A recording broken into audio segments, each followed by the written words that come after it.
Can you believe it? That a person who only attended school for just 3 months in his entire life ended up holding over 1,500 patents.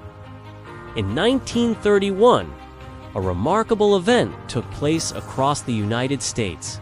All electric lights across the country were turned off for 1 minute to honor and bid farewell to a great inventor.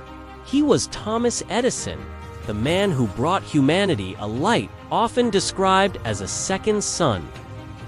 Throughout his life dedicated to science, Edison was regarded as one of the most innovative inventors in history. A curious and mischievous childhood. Thomas Edison was born on February 11, 1847. He was the youngest of 7 children. His father, Samuel Edison, was a businessman. His mother, Nancy Edison, was an elementary school teacher.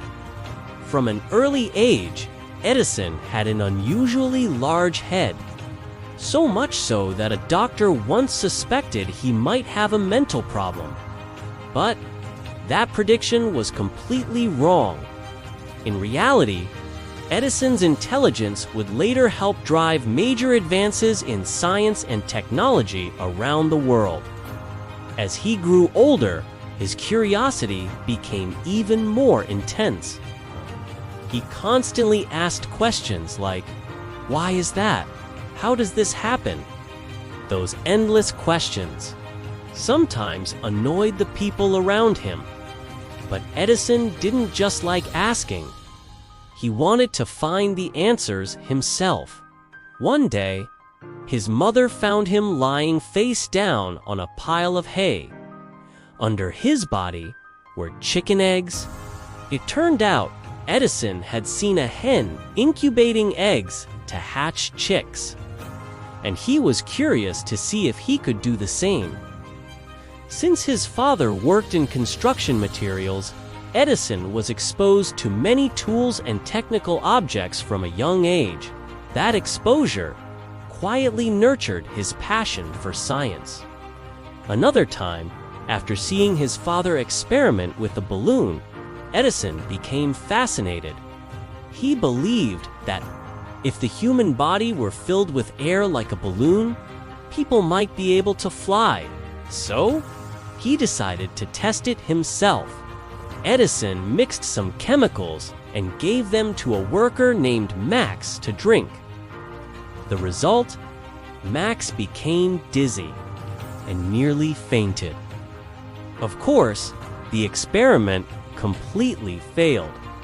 But Edison still insisted the failure wasn't because the idea was wrong, but because Max didn't do it properly.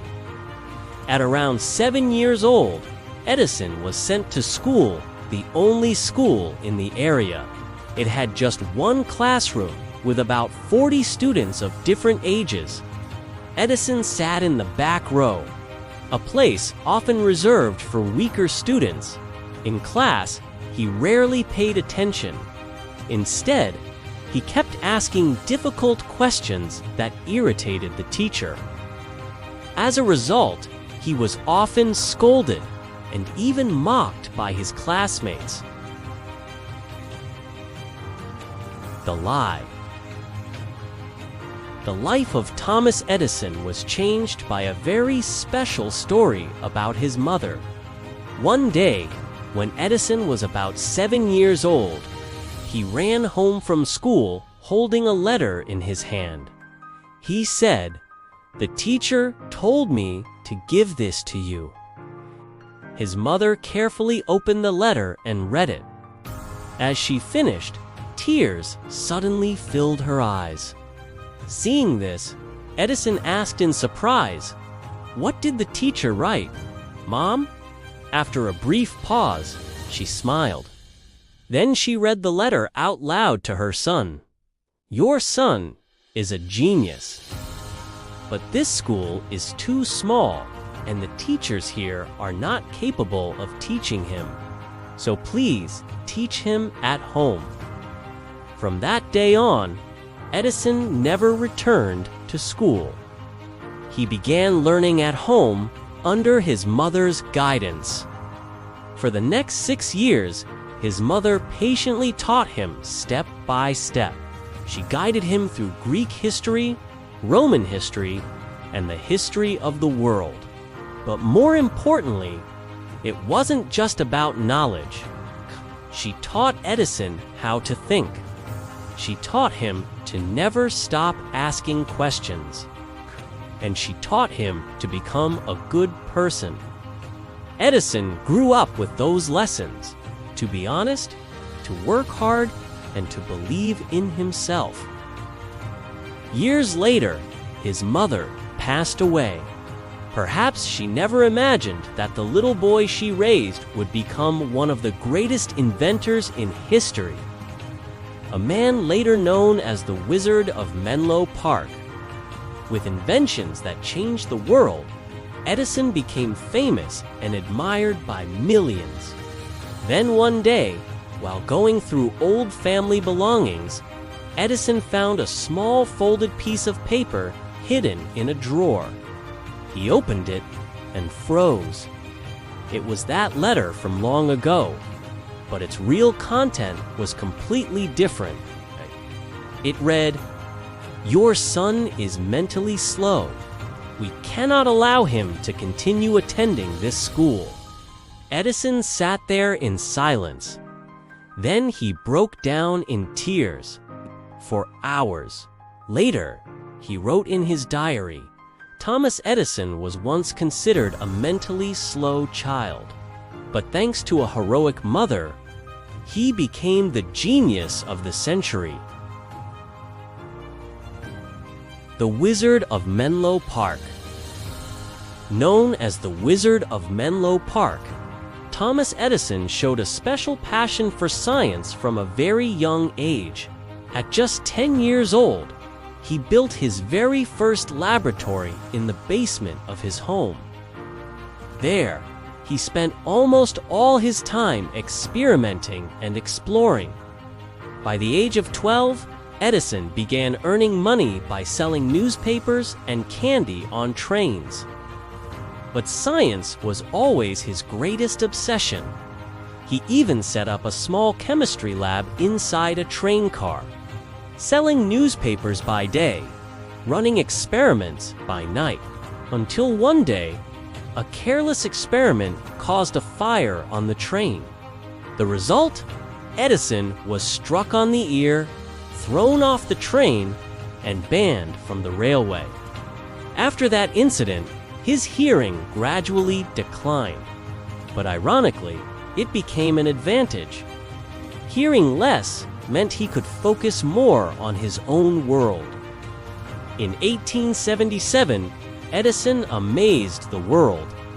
He invented the phonograph, a device that could record and play back the human voice.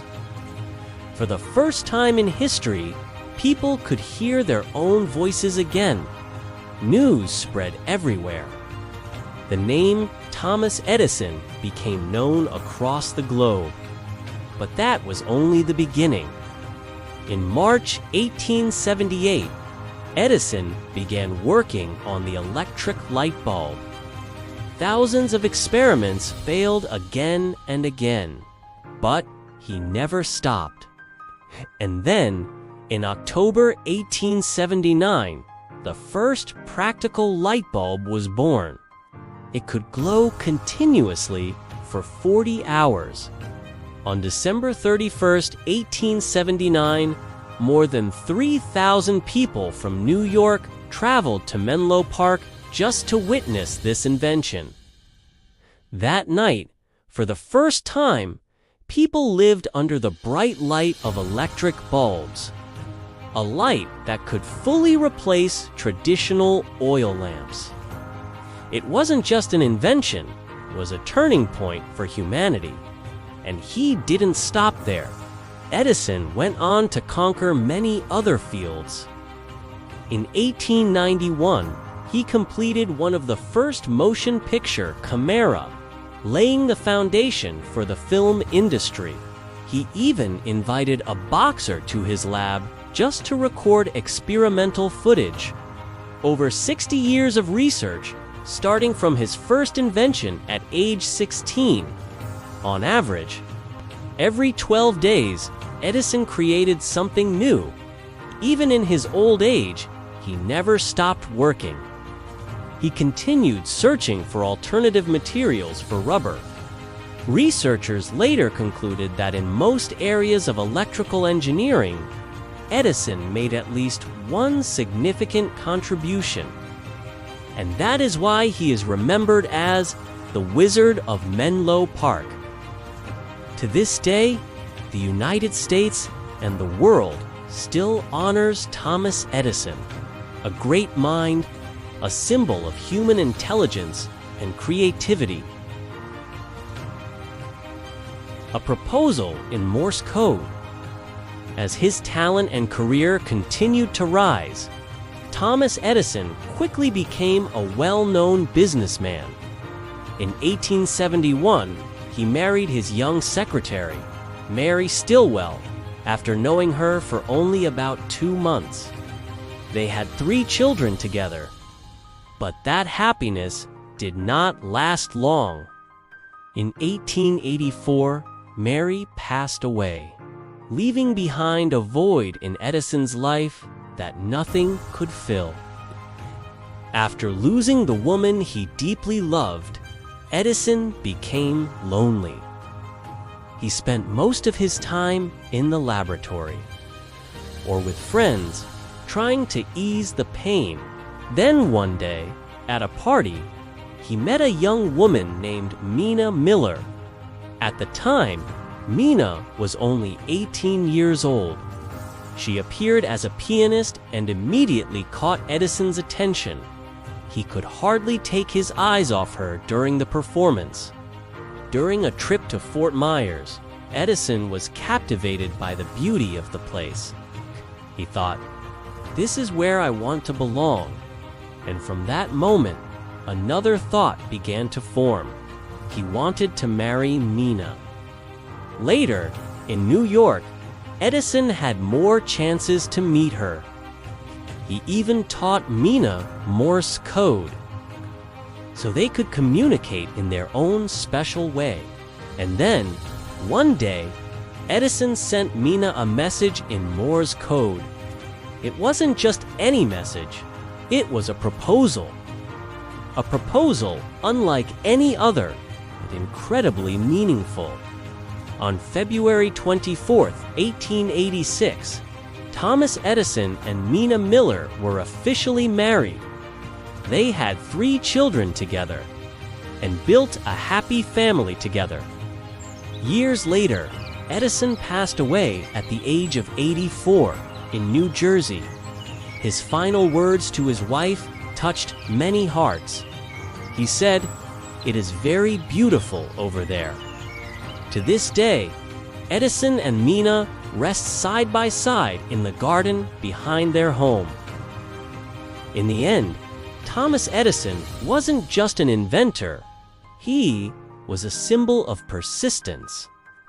Thousands of failures, but he never gave up. Edison didn't just bring light to the world, he gave us a lesson. Keep going and you can create your own light. If you found this story meaningful, please leave a like and subscribe. Thanks for watching.